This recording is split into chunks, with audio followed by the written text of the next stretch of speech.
Enquanto estive em Battle Creek, Michigan, em agosto de 1868, sonhei que estava com uma grande multidão. Parte daquela assembleia apresentou-se para viajar. Tínhamos carroças abarrotadas. Caminhando nós, a estrada parecia subir. De um lado havia um profundo precipício, e do outro, uma muralha alta, lisa e branca. À medida que avançávamos, a estrada se tornava mais estreita e íngreme. Em alguns lugares parecia tão estreita que concluímos não mais poder viajar com as carroças carregadas. Desatrelamos os animais para, com parte da bagagem, prosseguir a viagem a cavalo. Prosseguindo nós, o caminho continuava ainda a estreitar-se. Fomos obrigados a andar junto à muralha, para não cair do caminho estreito ao precipício. Fazendo isso, a bagagem sobre os cavalos apertava-se de encontro à parede e nos compelia para o precipício. Receávamos cair e ser despedaçados nas rochas. Retiramos a bagagem de sobre os cavalos e ela tombou no precipício. Continuamos a cavalo, receando grandemente que, ao chegar aos lugares mais estreitos do caminho, perdêssemos o equilíbrio e caíssemos. Em tais ocasiões, uma mão parecia tomar as rédeas e guiar-nos pelo caminho perigoso. Tornando-se o caminho mais estreito, vimos que não mais seria possível ir com segurança a cavalo.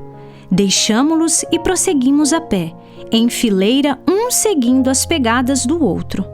Neste ponto, apareceram pequenas cordas que caíam do alto da alvíssima muralha. Estas foram avidamente agarradas por nós para nos ajudarem a manter o equilíbrio no caminho. Enquanto caminhávamos, a corda prosseguia conosco. O caminho se tornou finalmente tão estreito que concluímos poder viajar com maior segurança sem o calçado. Assim, descalçamo-nos e fomos a certa distância. Logo decidimos que poderíamos viajar com mais segurança sem meias. Estas foram retiradas e viajamos descalços. Pensamos então naqueles que não se haviam acostumado com privações e dificuldades. Onde estavam esses tais agora? Não se achavam na multidão. Em cada mudança que se fazia, alguns eram deixados atrás, e apenas permaneciam aqueles que se haviam acostumado a suportar dificuldades. As privações do caminho apenas faziam com que estes se tornassem mais ávidos de avançar até o fim. Aumentou o nosso perigo de cair do caminho. Comprimíamos junto à muralha branca e não podíamos nem assentar bem os pés no caminho, pois era estreito demais. Apoiamos então quase todo o nosso peso nas cordas, exclamando: "Temos apoio de cima! Temos apoio de cima!" As mesmas palavras foram proferidas pela multidão toda no caminho estreito. Estremecíamos ao ouvir o rumor de folgança e orgia que pareciam vir do abismo. Ouvimos o juramento profano, a galhofa banal e cânticos baixos e vis. Ouvi o cântico de guerra e a canção de dança. Ouvi música instrumental e altas gargalhadas de mistura com pragas, gritos de angústia e pranto amargurado. E ficamos mais ansiosos do que nunca por nos conservar no caminho estreito e difícil. Grande parte do tempo éramos obrigados a ficar com todo o nosso peso suspenso das cordas, que aumentavam de tamanho enquanto prosseguíamos. Notei que a bela parede branca estava manchada de sangue. Dava um sentimento de pena ver-se a parede assim manchada. Esse sentimento, porém, não durou senão um momento, visto que logo achei que era tudo como deveria ser.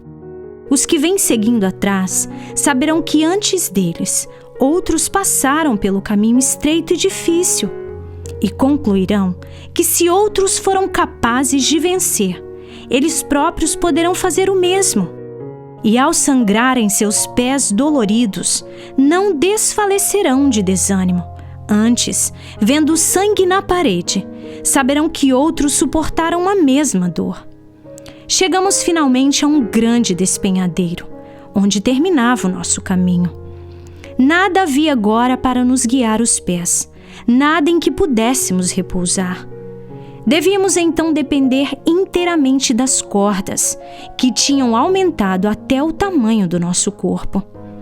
Ali estivemos por algum tempo imersos em perplexidade e angústia.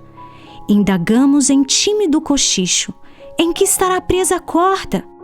Meu esposo estava precisamente diante de mim. Grandes gotas de suor caíam-lhe do rosto, e as veias de seu pescoço e têmporas haviam crescido tanto que atingiam 2 vezes seu volume usual, e seus gemidos abafados e agonizantes eram ouvidos. O suor caía-me do rosto, e eu experimentava uma angústia tal como ainda não havia provado. Terrível luta estava diante de nós. Fracassássemos ali, e todas as dificuldades de nossa jornada teriam sido passadas em vão. Diante de nós, do outro lado do precipício, havia um belo campo de relva verde de aproximadamente 15 centímetros de altura. Eu não podia ver o sol, mas raios de luz brilhantes e suaves, assemelhando-se ao ouro e à prata, rasteavam o campo. Coisa alguma que eu houvesse visto sobre a terra poderia comparar-se em beleza e glória com esse campo. Mas ser-nos-ia possível alcançá-lo?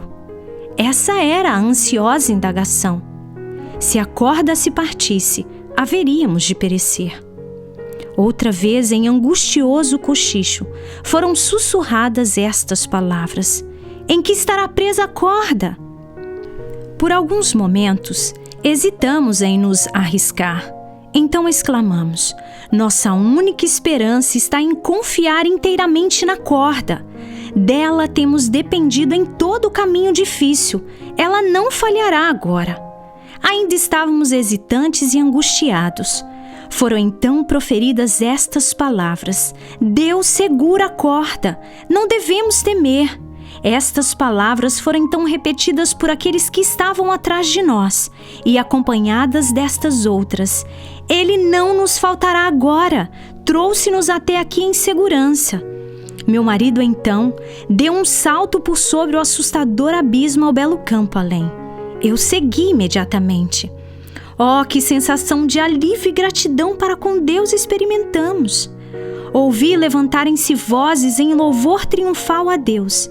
Eu era feliz, perfeitamente feliz. Despertei e vi que, pela ansiedade que experimentara ao passar pelo caminho difícil, todos os meus nervos pareciam estar a tremer. Esse sonho não necessita de comentário. Produziu-me uma impressão tal que provavelmente cada minúcia permanecerá vívida diante de mim enquanto minha memória perdurar.